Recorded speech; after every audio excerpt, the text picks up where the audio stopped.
제가 지금부터 30년 전에 구원을 받았습니다. 구원받자마자 저는 우리 가족들을 생각했습니다. 하나님의 말씀이 분명하고 지옥이 분명한데 내가 가장 우선적으로 어디에 알려야 될까 생각했습니다. 우리 가족밖에 생각나지 않았습니다. 그래서 좀 멀리 떨어져 있었지만 제가 일부러 일일이 찾아갔습니다.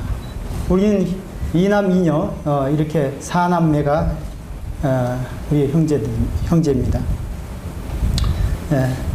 제가 복음을 전해서 이 나머지 사람들이 다 구원을 받았거나 또는 교회에 나가고 있습니다. 또 아버지도 구원을 받고 어머니도 구원을 받았습니다.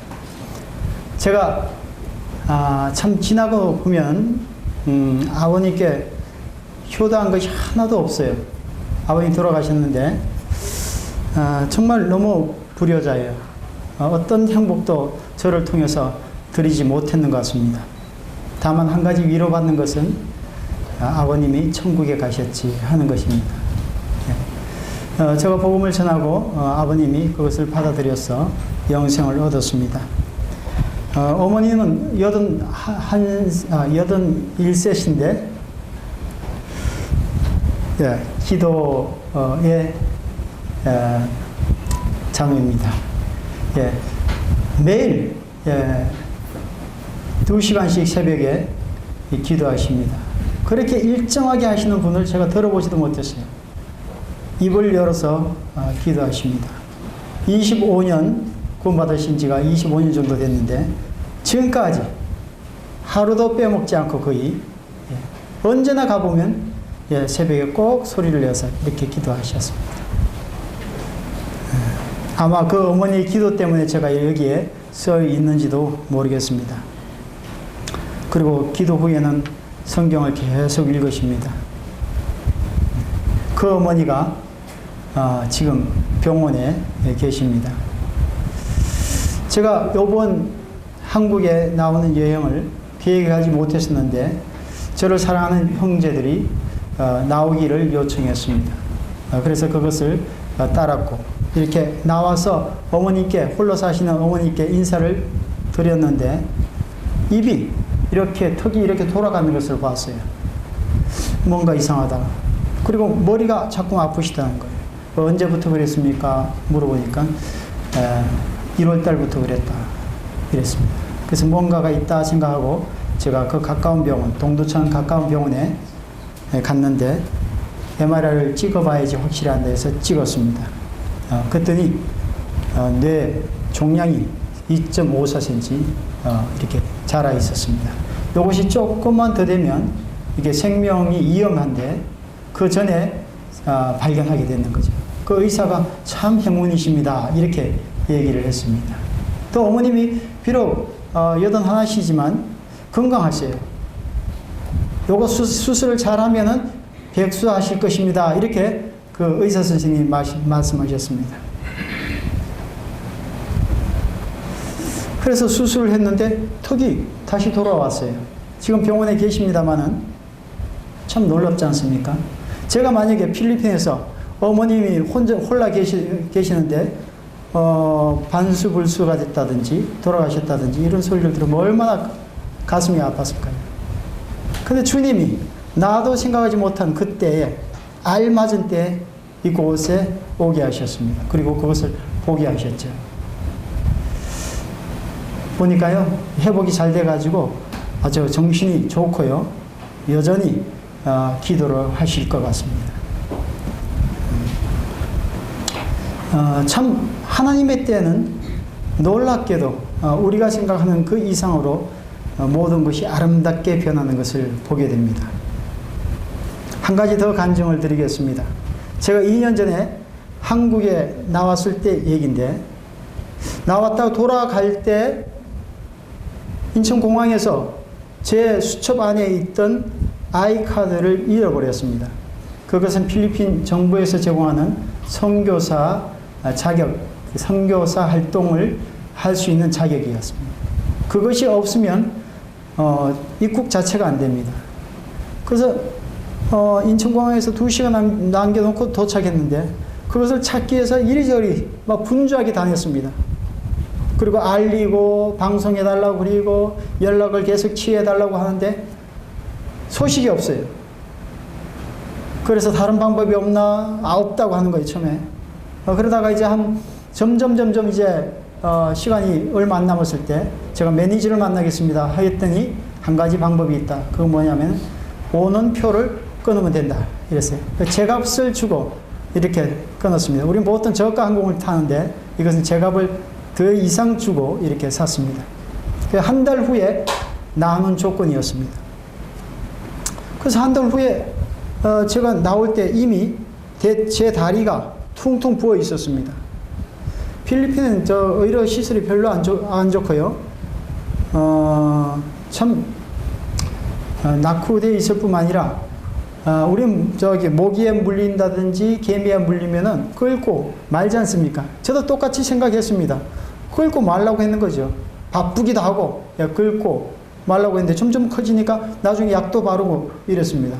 그럼 곧 낫겠지. 뭐 위험이라는 생각을 전혀 못했죠. 근데 그 나오는 날 나와가지고 밤에 나와가지고 김포에 있는 야간 병원에 가서 보여줬더니요. 어휴, 이걸 왜 지금 오셨습니까? 이런 경우는 다리를 잘랐다는 거예요. 전에 어떤 사람. 그래서 그 다음날 응급조치를 받고 그 다음날 큰 병원에 갔더니 MRI를 찍었어요. 다행히 그 뼈까지는 닿지 않았다는 거예요. 다시 말하면 끊지 않아도 된다는 거예요. 그래서 그걸 11일 동안 계속 긁어냈습니다. 현대에 있는 쪽을. 그리고 이제 아물기 시작하는 거예요. 그 얼마나 참 합당한 때인가 하는 생각이 듭니다. 만약에 제가 그 아이카드를 잊어버리지 않았으면 제가 미련 곰탱이기 때문에 그게 계속 끌고 있었을 것 같아요. 그러다 잘랐을 것 같아요. 주님이 나를 사랑하시니까 그걸 딱 잊어버리게 하고 다시 티켓을 사게 하신 거예요. 그래서 제가 다 낫고 이렇게 나아가는 모습을 보니까요. 야, 이 참 신기하대요. 여기서 열해 보니까 하트 모양, 하나님의 사랑의 하트 모양이 딱 새겨졌어요. 모양이 어째 그런지 우리 자매 보고 봐봐, 이게 정말 하트야. 예. 야, 정말 하나님이 이렇게 사랑하시구나. 우리 로마서 8장 28절 말씀 보시겠습니다.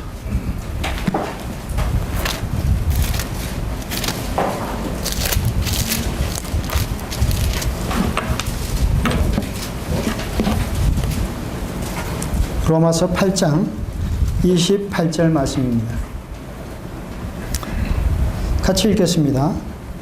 우리가 알거니와 하나님을 사랑하는 자 곧 그의 뜻대로 부르심을 입은 자들에게는 모든 것이 합력하여 선을 이루느니라. 예, 하나님의 뜻대로 부르심을 입은 자들이 여러분이고 저입니다. 그렇지 않겠어요? 예. 우리가 구원받고 난 뒤에 한 일이지만 그냥 대충 구원받게 하신 게 아니라 창세전에 우리를 알고 계셨어요. 예. 얼마나 놀라운 계획입니까? 보통 사랑한 것이 아닙니다. 그렇기 때문에 우리가 보기에는 저것도 형제야, 저것도 자매야 막 이런 얘기 할 수도 있겠지만 하나님은 가장 아끼시는 독생자 예수 그리스도를 통해서 씻어서 택해 주셨습니다. 그렇기 때문에요. 하나님이 보시기에 너무 아름다운 거예요.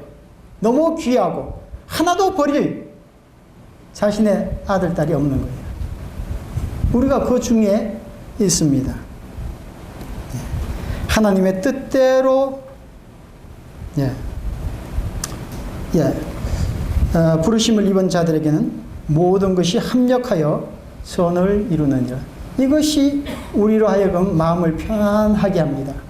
지금 내 모양이 삐뚤삐뚤, 나의 뒤안길이 삐뚤삐뚤 이렇다 할지라도 하나님은 그 모든 것을 아시고 씻어주시고 깨끗게 하시고 모든 것을 아름답게 선을 이루어 가시는 것입니다.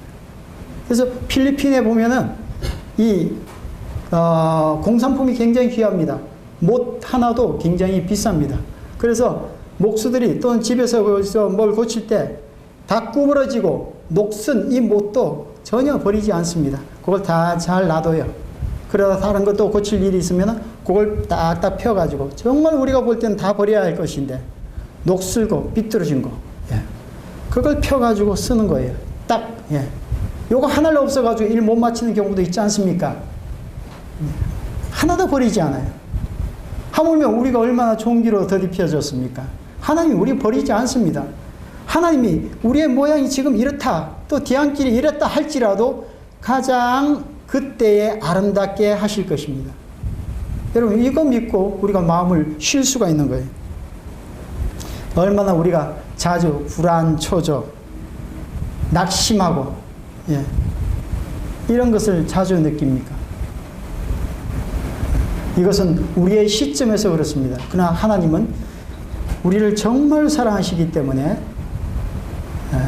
우리의 모든 것을 관찰하시고 최선의 길로 우리를 인도해 가십니다.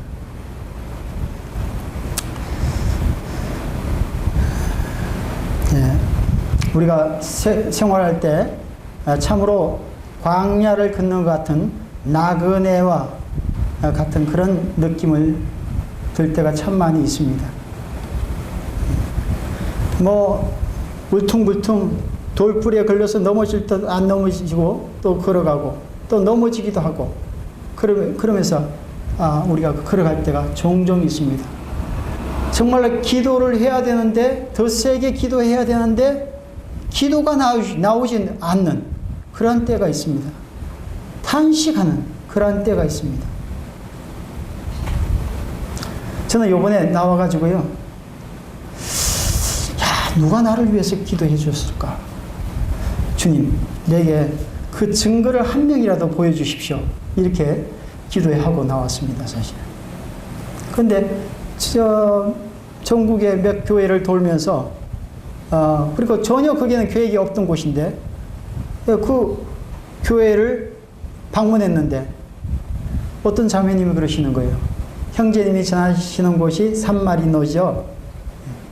형제님의 아들, 딸 이름은 이렇죠. 제가 매일 기도합니다. 이러는 거예요. 전혀 처음 보는데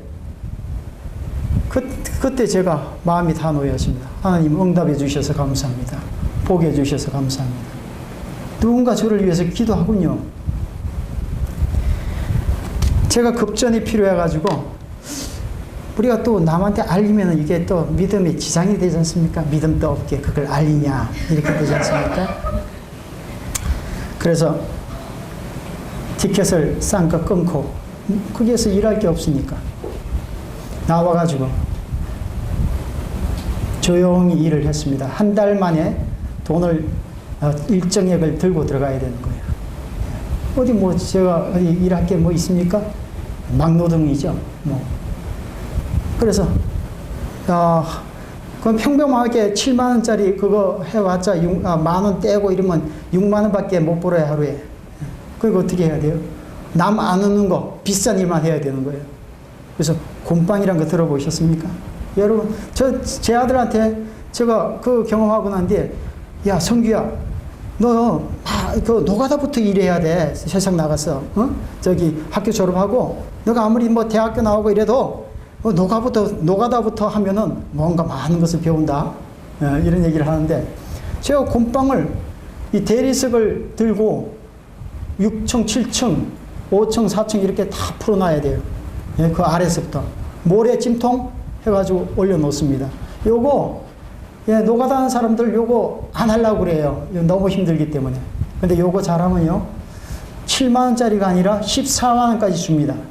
저는 요런 것을 한 달 동안 바짝 하고 가야 되는 거예요. 액수를 채워서. 그렇지 않으면 비행기 값 나오겠습니까? 그거 떼고 이거 떼고 이러면 말이죠. 그래서 그걸 했는 거예요. 1월 달인데 제가 25층 아파트 건설하는데 거기 가서 25층 꼭대기에서 그 바람막이를 이렇게 설치하는 작업을 했습니다. 그날 체감 온도가 영하 27도 체감 온도가 그렇습니다. 바람까지 포함해. 새벽부터 늦게까지 하니까요. 여기가 막 다 얼고 손이 빨개졌습니다. 완전히 빨개졌어요. 근데 저는 무슨 생각했냐면, 내가 비록 몸은 여기서 일하지만 내 생각은 저기 있고 내가 필리핀 전도를 하고 있다 지금. 이런 생각으로 했습니다. 한 달 딱 마치니까요. 125만 원 딱 손에 쥐었어요. 215만 원. 215만 원. 예. 딱 쥐고, 갔습니다. 남 안 하는 거 안 하면은, 이것 빼고 저것 빼고 없지 않습니까? 그때 제가 그런 걸 체험했습니다. 참, 인생살이가, 이게 보통 사는 게 힘든 게 아니구나. 우리 아버지를 생각하니까 돌아가셨지만, 주님 나라에 가셨지만, 우리 사남매를 먹여 살리기 위해서 얼마나 그 파도하고 싸웠을까? 예? 그냥 온갖 힘을 다 발휘했을까? 그런 생각이 들고요. 성도님이 참 귀하다. 자기 일을 하면서 교회에 섬긴다는 거. 그렇잖아요. 자기 일을 그렇게 피땀 흘려서 하면서, 예배를 드리고, 성도를 섬기고, 사랑하고, 봉사하고, 다 하는 거. 이거 정말 귀한 겁니다.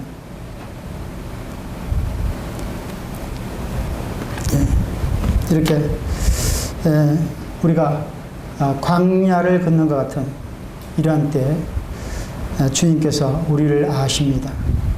우리 로마서 다시 좀 읽어보겠습니다. 로마서 8장 26절, 27절 26절, 27절 같이 읽어보겠습니다. 시작. 이와 같이 성령도 우리의 연약함을 도우시나니 우리는 마땅히 기도할 바를 알지 못하나 오직 성령이 말할 수 없는 탄식으로 우리를 위하여 친히 간구하시느니라. 마음을 살피시는 이가 성령의 생각을 아시나니 이는 성령이 하나님의 뜻대로 성도를 위하여 간구하심이니라. 말할 수 없는 탄식으로 우리를 위하여 친히 간구하시는 분은 바로 성령님이십니다.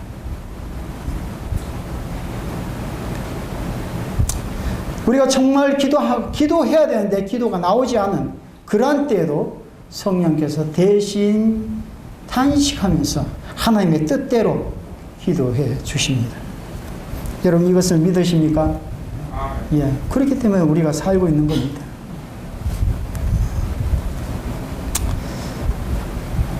참 그 일을 하다 보니까요. 사람들이 정말 매몰차구나. 요거 14만 원 주고 말이죠. 아주 제대로 부려먹는 거죠.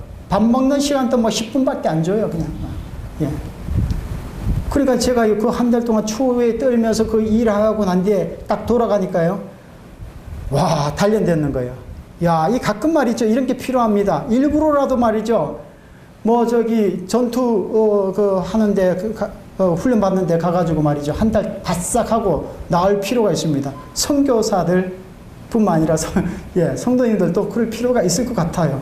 제가 그거 하고 나니까 시간이 아깝다. 그거 가서 2배로 사용하는 방법. 이런 생각을 하게 되고요. 나도 어느새 거기 사람들처럼 막 늘어져가지고요. 거기 사람들 되게 게을러요. 시간 쭉쭉 늘어나고요. 제가 그걸 배워가는 거예요. 이렇게 확 하니까요. 정신이 번쩍 들어요. 세상 사람이 저렇게 시간을 아끼구나. 자기 일을 위해서. 아주 혼신을 다하는구나. 벌기 위해서. 먹기 위해서. 그래서 들어가서 아주 생각이 달라지고 아주 혼신을 다하는 그런 마음을 갖게 되었습니다. 우리가 왜 이 복음을 전합니까? 왜 전해요? 첫 번째, 제가 생각한 바지만, 그들의 운명을 알기 때문에, 운명을 알기 때문에. 죽어서 지옥 가는데, 한 번 들어가면 영원히 헤어나올 수 없는 그곳에 떨어지는데, 그 불쌍합니까? 하지 않습니까? 불쌍해서 전하는 거죠. 불쌍해서. 그래서 제가 우리 형제 자매들한테 자주 이런 얘기합니다. 요즘 제 마음에 문제가 있습니다. 왜 저 사람들 보고 저 영혼들 보고 내가 눈물이 없죠. 나를 위해서 좀 기도해 주세요. 눈물이 없다는 것은, 영혼을 보고 눈물이 없다는 것은 중요한 이 복음 전도의 기초가 되는 것을 놓쳐버리는 거예요. 근원이 되는 그런 것을 하나 놓쳐버리고 전하는 거예요. 여기에 뭐가 강하게 이렇게 복음을 전할 수 있겠습니까? 자주 저 그런 것을 체크합니다. 주님, 제가 요즘 딱딱해졌습니다. 영혼들 보고 그냥 지나갑니다. 우리 성도님들이 다 영혼들 보면 참 그 장례를 볼 때 너무나 비참한 그 불 속에서 들어가서 그 살 것을 생각해 보세요. 다시는 탈출할 수 없는 그곳에서 이를 갈면서 계속 살아가는 그 형벌을 생각해 보세요. 눈물이 나올 수밖에 없어요. 주님께서 예루살렘의 그 성전의 아름다움을 제자들이 자랑할 때 눈물을 흘리셨는 거예요. 예루살렘에 곧 다가올, 한 30몇 년 후에 다가올 그 완전한 멸망을 바라보셨기 때문에 그렇습니다. 뿐만 아니라 온 세상에 들어가야 할 지옥을 바라봤기 때문에 그렇습니다. 눈물을 흘리셨습니다. 주님께서 골고다 십자가에 올라가실 때 뒤에 따르던 제자들 또 여인네들한테 그렇게 얘기합니다. 예루살렘의 여자들아, 나를 위해서 울지 말고 너와 너의 자식들을 위해서 울라, 이렇게 말씀하십니다. 우리가 왜 복음을, 이 모든 것을 각오하고도 극복하고도 이렇게 복음을 전합니까? 그들의 장례를 알기 때문에 그렇습니다. 또 한 가지, 우리가 왜 이렇게 분명하게 전할 수 있습니까? 이것이 복음이다 하고 분명하게 전할 수 있습니까? 그것은 우리가 구원의 방법을 알기 때문입니다. 다시 말하면 우리가 말하는 예수 그리스도, 이렇게 우리가 얘기하는데 이것은 의미가 깊습니다. 예수 그분이 그리스도다, 이런 뜻이죠. 예수가 그리스도다, 이런 뜻이죠. 다시 말하면 나사렛 동네에서 30살까지 사셨던 그분이 예수신데 그 청년 예수예요. 그분이 그리스도, 우리를 구원하실 그 메시아인 것을 우리가 확실히 아는 거예요. 성경을 통해서. 그래서 이분이다, 우리가 구원을 받을 수 있는 분은 바로 이분을 통해서다, 이렇게 얘기할 수 있는 거죠.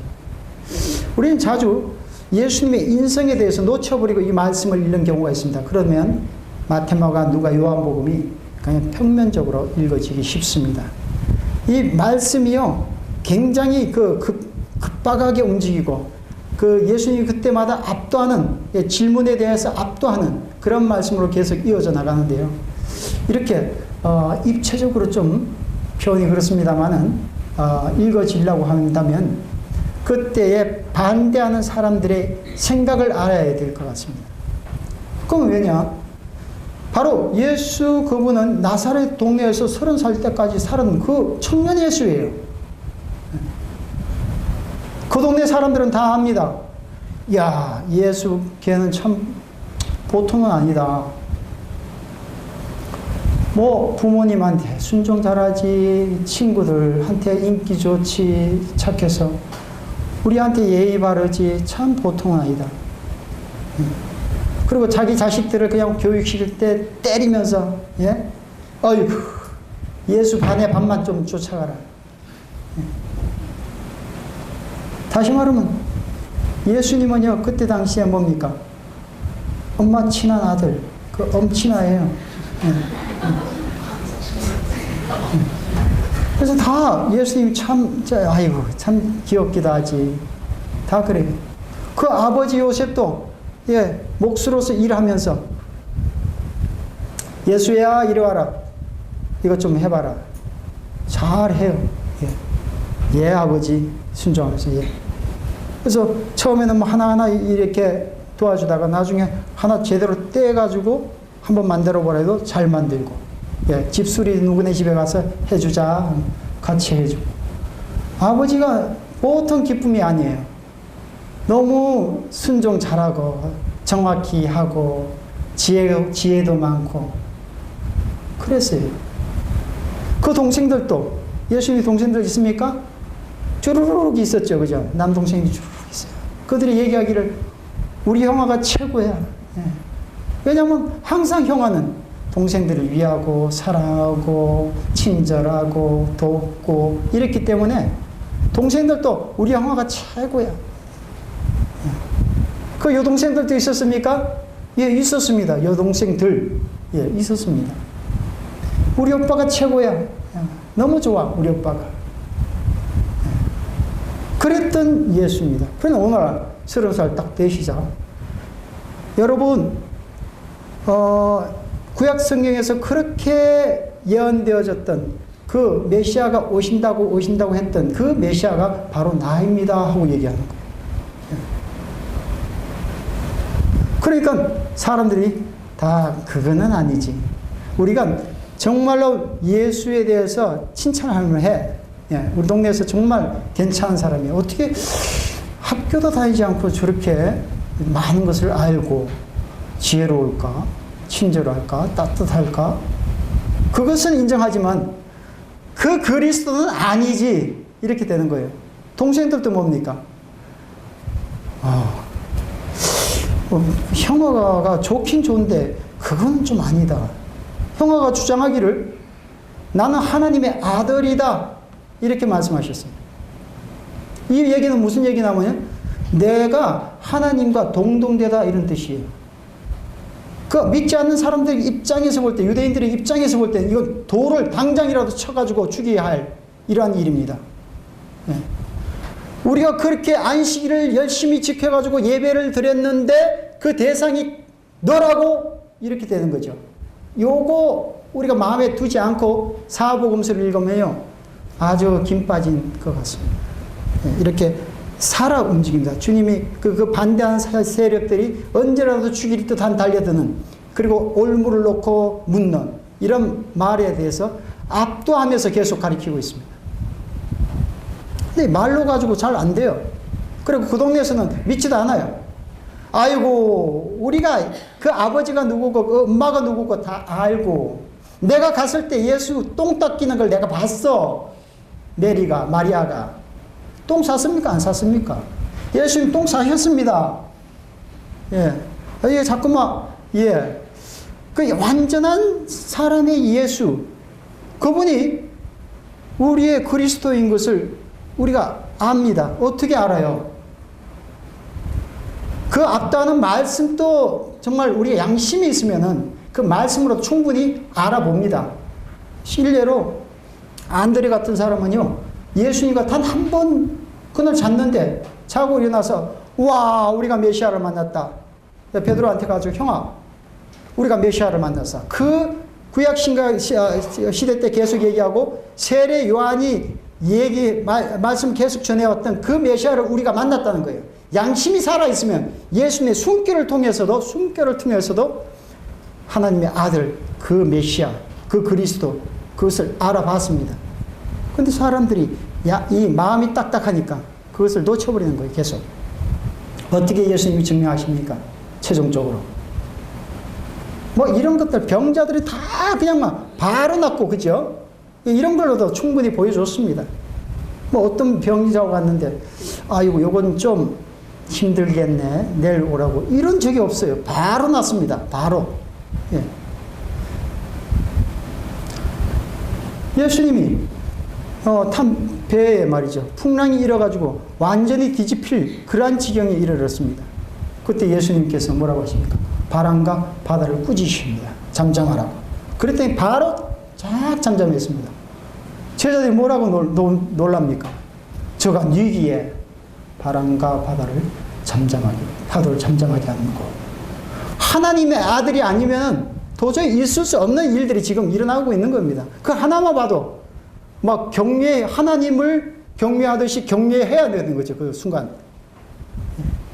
경외심이 듭니다. 너무나 놀랍습니다. 우리가 그 현장에 있다면 정말 놀라운 일이죠.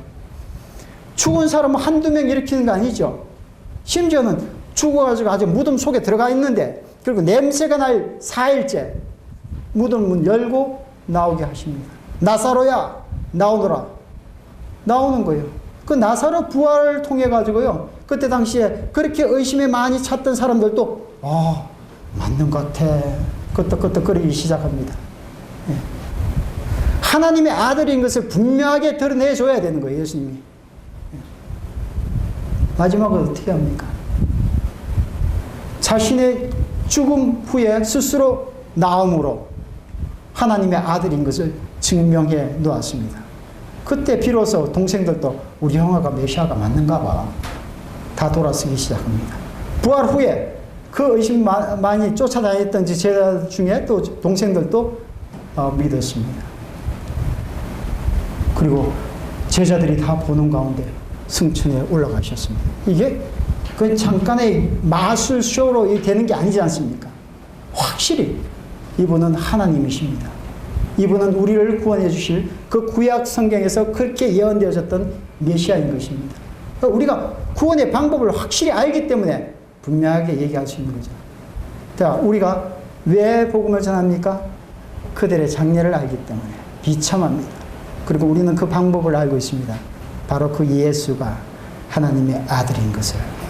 인간 예수로만 생각하는 게 아니라 그분이 정말 완전한 인간이셨지만, 인간으로 오셨지만 그 속에는 하나님이 계셨습니다. 그분이 우리를 구원하신 메시아이십니다.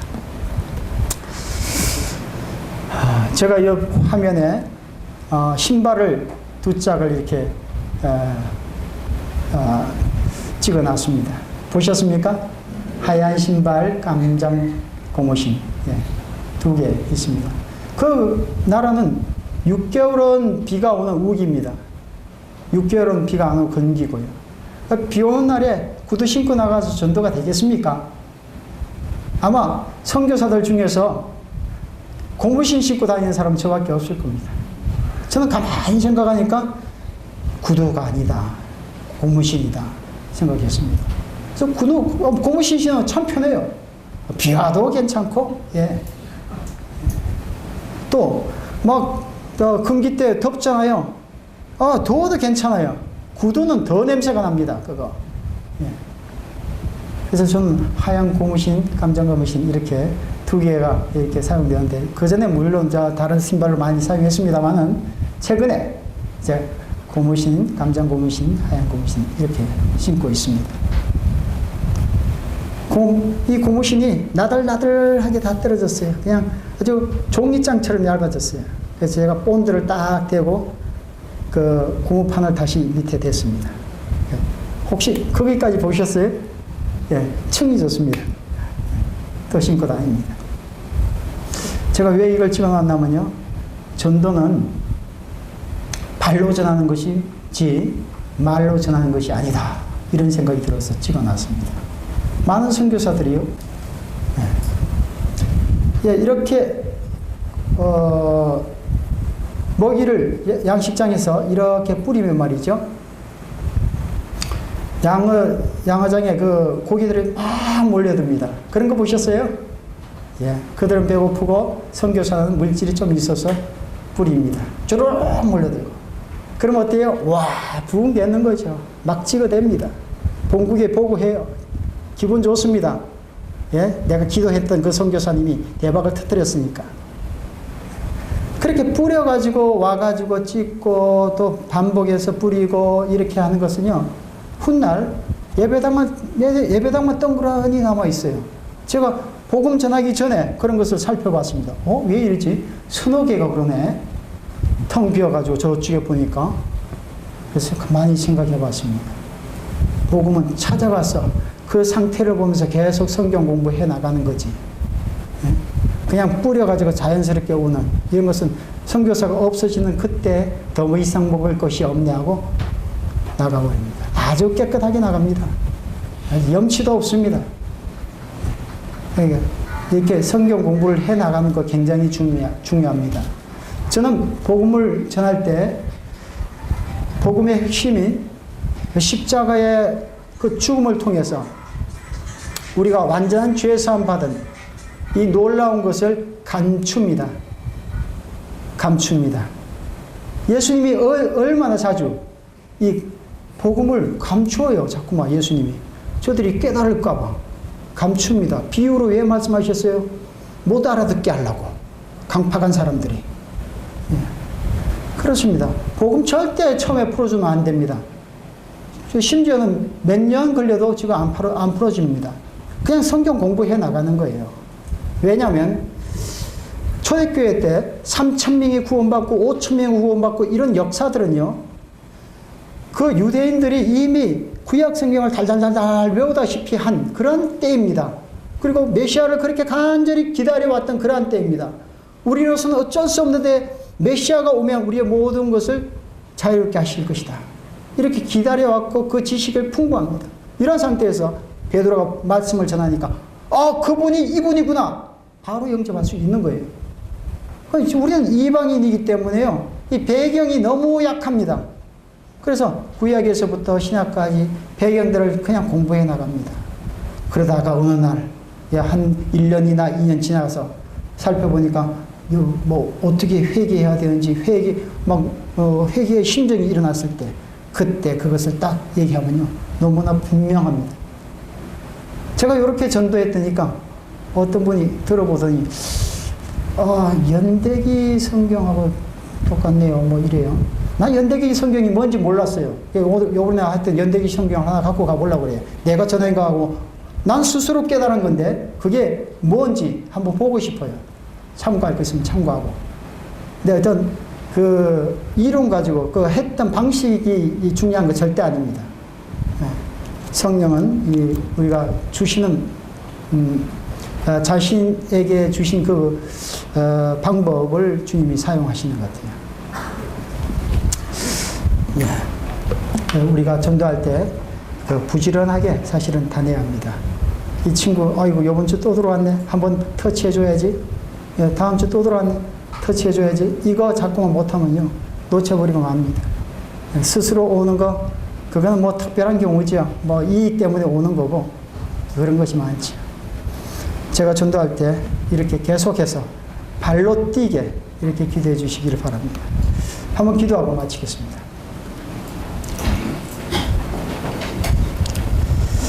주님, 우리가 살면서 얼마나 불안하고 초조할 때가 많습니까?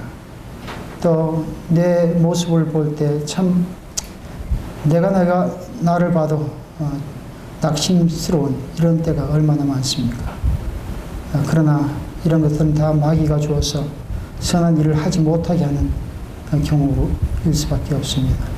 주님은 한번 택하신 자에게는 합력하여 선을 이룬다고 말씀하셨듯이 참 우리로 하여금 알 수 없는 하나님의 선이 감사하게 하시고 마침내 아름답게 변화시키는 이 놀라운 일로 채워갈 수 있게 해주신 것을 감사합니다. 주님, 우리의 환경을 보지 않고 오직 주님의 약속을 봐서 평안을 누리며 또한 우리가 복음을 전할 때 참으로 주님의 심령으로 보게 해주셔서 그들을 위해서 울게 해주시고 그들에게 달려갈 수 있는 발이 되게 도와주시기를 원합니다. 여기 있는 모든 청년들이 하나님의 귀한 쓰임을 받게 되기를 원합니다. 참 하나님께서 추수할 일꾼이 없다 하는 이때에 이들이 믿었사오니 이들을 만들어 가시고 참 하나님께서 사용해 주시옵소서. 주 예수 그리스도 이름으로 기도드립니다. 아멘.